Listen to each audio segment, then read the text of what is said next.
and welcome to Holistic Happy Hour. Today, full house. We have 9 fabulous segments for you from our wonderful practitioners sharing today's topic, spiritual compass.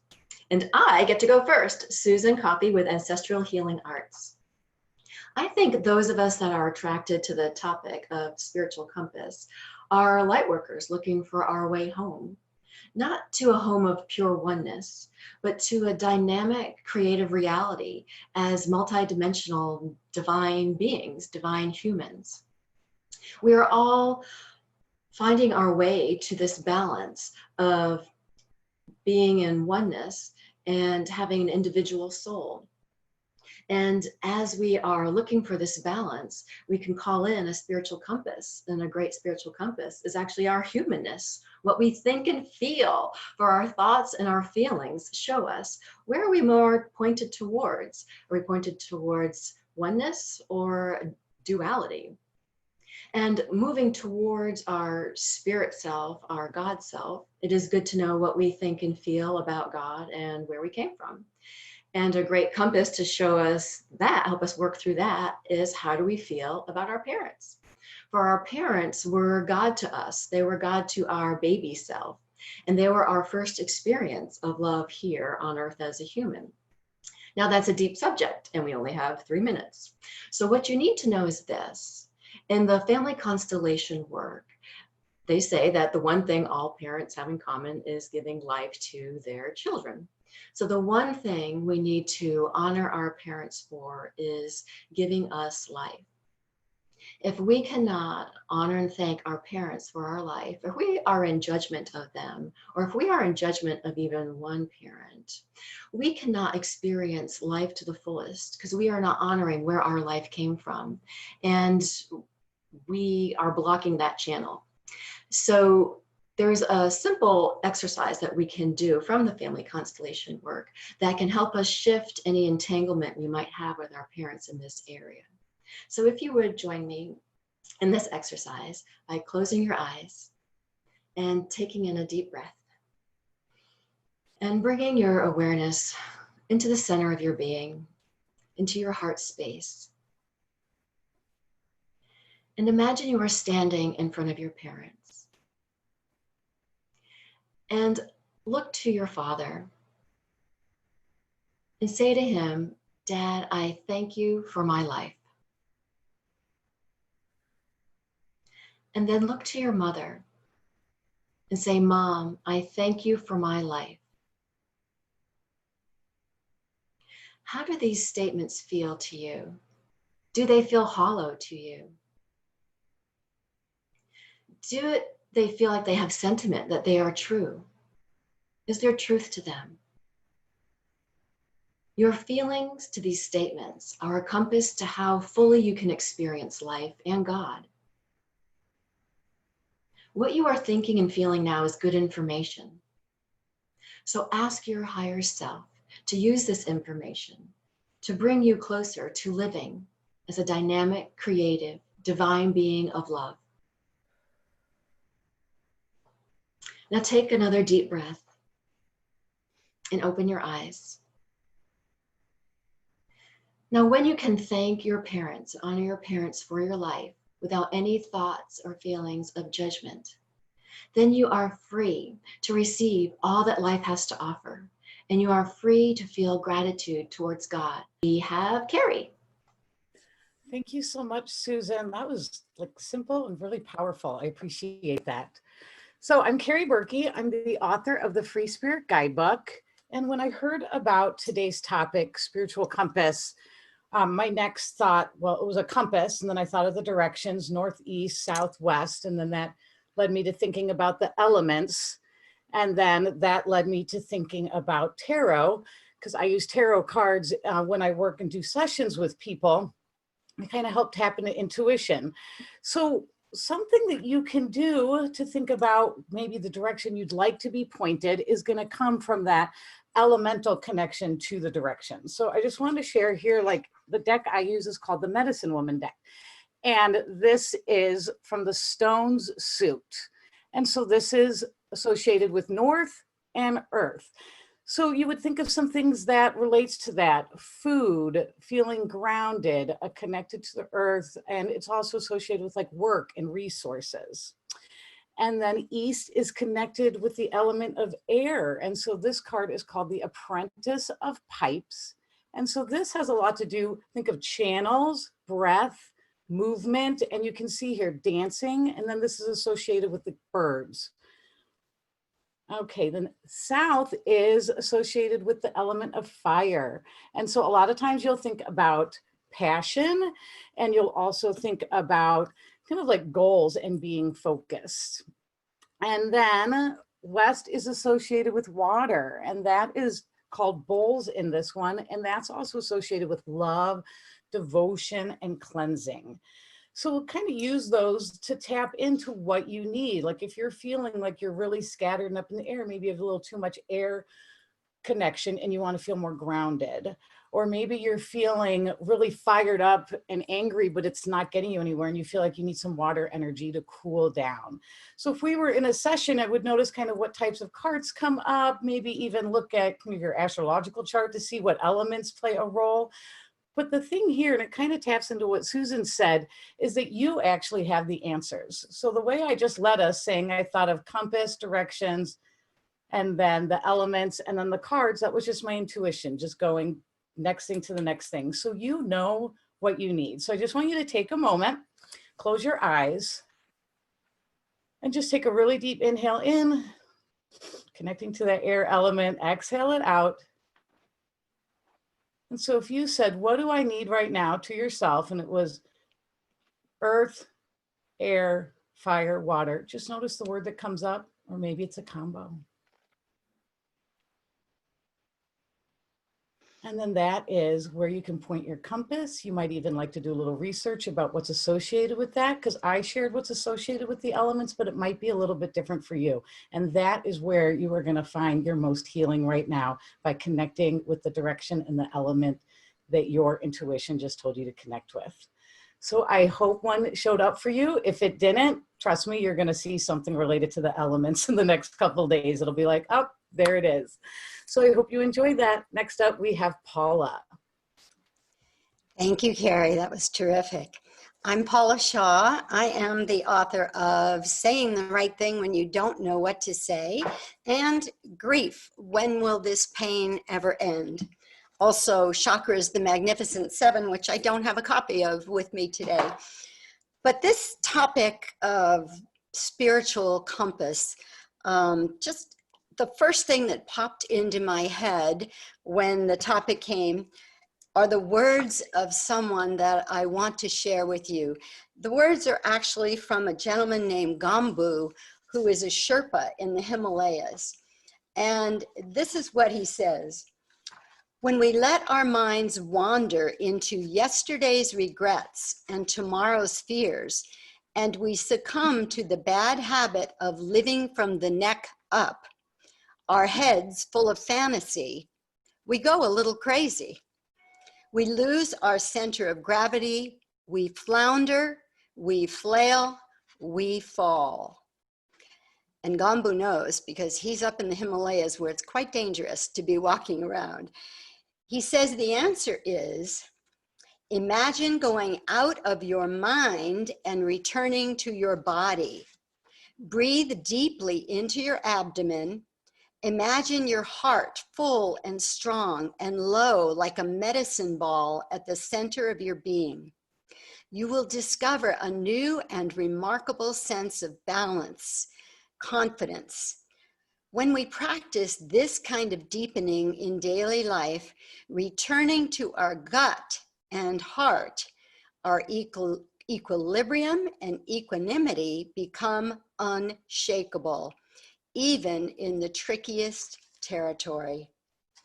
So I think that's the key. You know, we need to stay in our gut and in our hearts, especially when life becomes trying, because if we get in our heads, as a friend of mine used to say, when I get into my head, I know I'm behind enemy lines. We can twist things a million ways with our rationale and our intellectualization.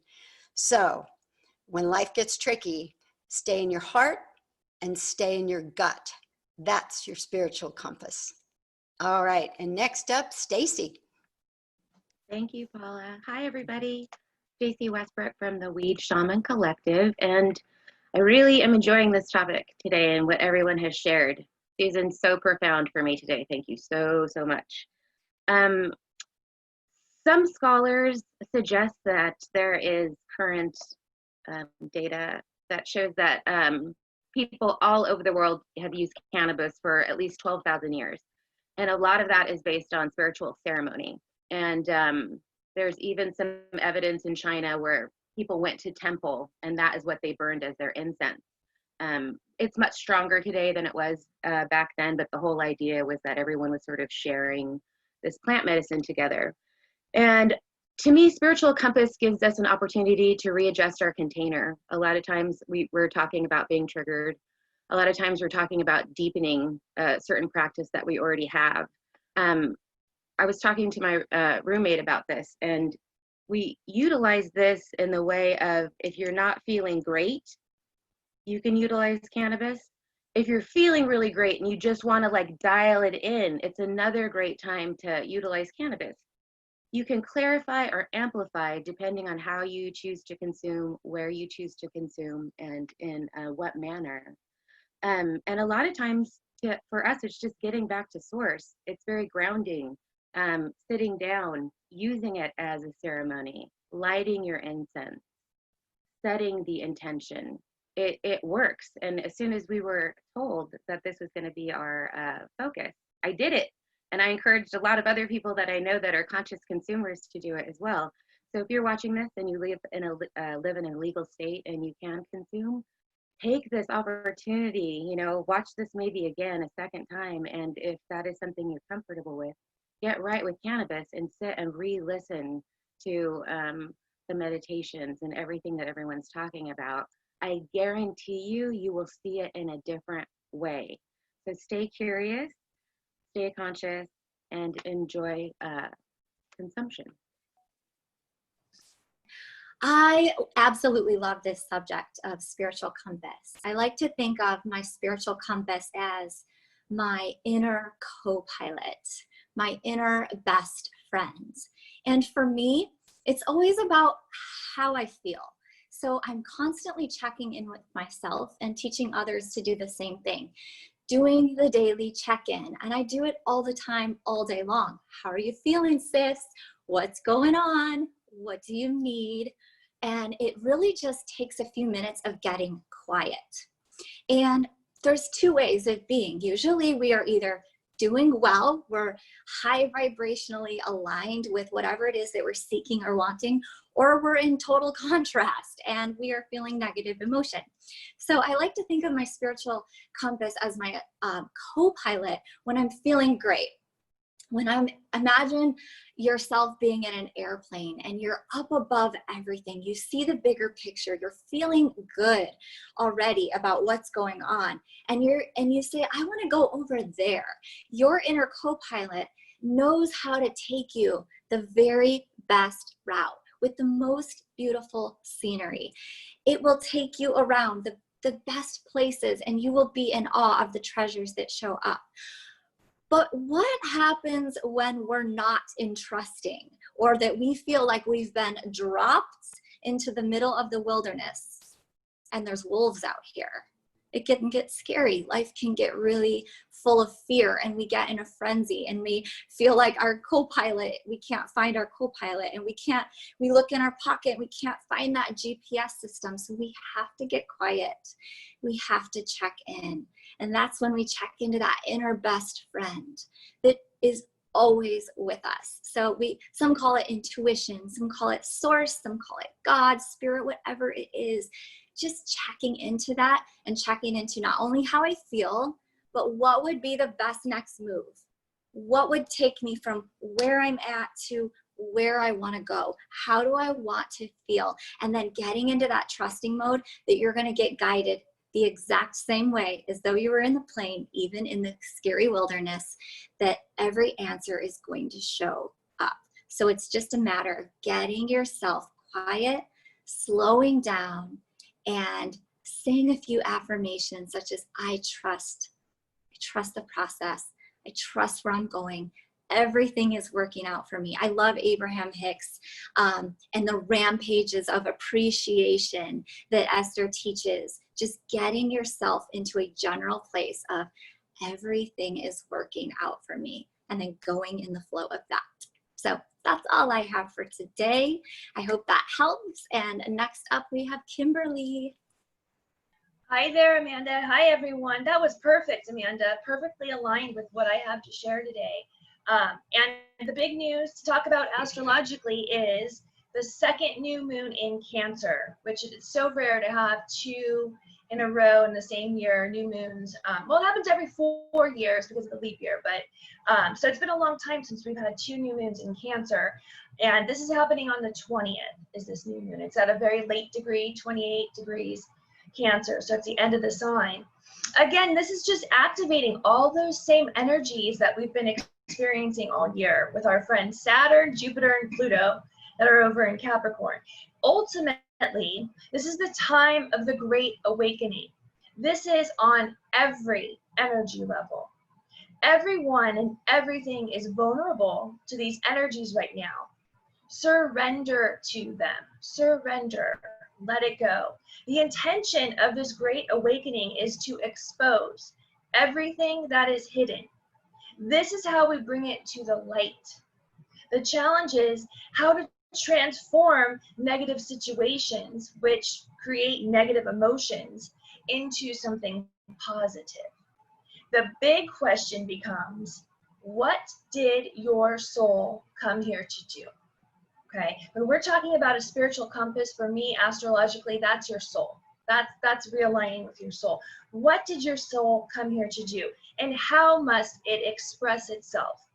Is it to fight for justice? Is it to support those fighting? Is it to help with a different aspect of the awakening? What are you being called to do right now? And we are all on this planet. We are all here with a purpose. Every natal chart I look at, I see individual soul blueprints. We are all traveling through space and time and have come together in this moment, okay, here and now. This is the biggest opportunity of the current generations that are alive on the planet right now, all the different generations. This is the biggest opportunity for all of these generations right now to expand the magnitude of our soul commitments. In order to do that, we must have soul alignment. That is our human experience must align with our soul's mission. This is where we must utilize our spiritual compass, connecting with it daily, connecting with a positive vision for your future and the future of this planet. I'm going to say that again. Daily, you need to go in and visualize yourself in the future in the most positive light, and visualize the planet in the most positive light. And if it takes a while to get yourself into the routine of doing this, set a reminder in your phone for a daily reminder until this becomes habitual. This energy is with us until December of this year, when Saturn and Jupiter move back into Aquarius. Saturn back and Jupiter will just be entering. Until then, it's time to clear out as much as possible and connect with your spiritual compass to realign with and stay on track with your soul's higher purpose. Namaste, everyone. Thank you for all the wonderful topics for today. So normally, people like to answer questions, right? So today, with this topic, I'll leave you with lots of questions. So just it's something to think about.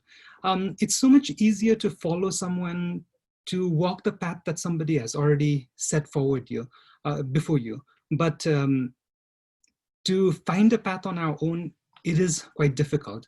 In the last words of Buddha before he transitioned, he said to follow the practices and the discipline rather than follow a person, because the person is impermanent, but the practice is impermanent.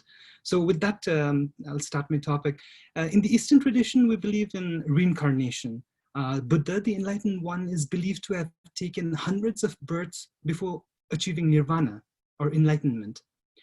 So the life we are living right now is a material experience of the spiritual being, the journey of the soul. Each previous life that has been journeyed before this, and every experience that has been lived, constantly provides a pathway to wisdom. So the inner voice, the intuition, the spiritual guides, all of these form our spiritual compasses. So how do you connect with the spiritual compass?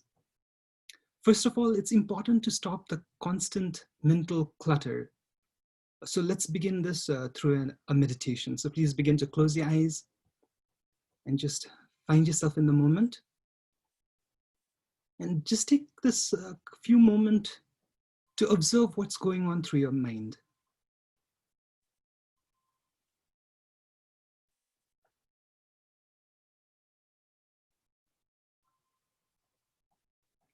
So even in this brief moment, if you're noticing your mind wants to travel around.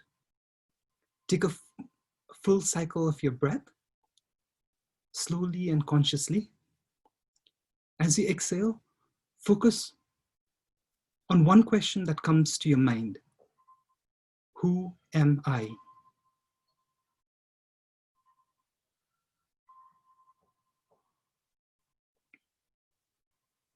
So without diverting from this thought, experience the multiple layers of this question, listening to your intuitions. So you are in a relationship, a son, a daughter, a parent, grandparent, uncle, aunt, friend, and many more. To a stranger, you might be just a name. At work, you might be a specialist, a doctor, a carpenter, a florist, and many more. Spiritually, you're a soul having a physical experience. So who are you? One simple question. But to find the answer, one has to go much deeper. You have so many different identities depending on the person you come across.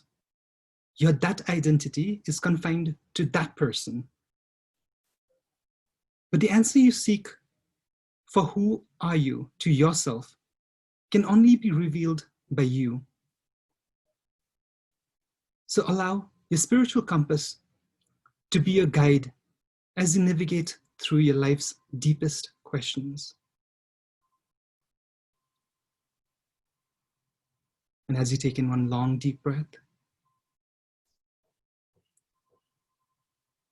there are many more questions like who am I? Many deeper personal questions. You could slowly begin to open up your eyes. And like I said, I'll leave you with a lot of questions.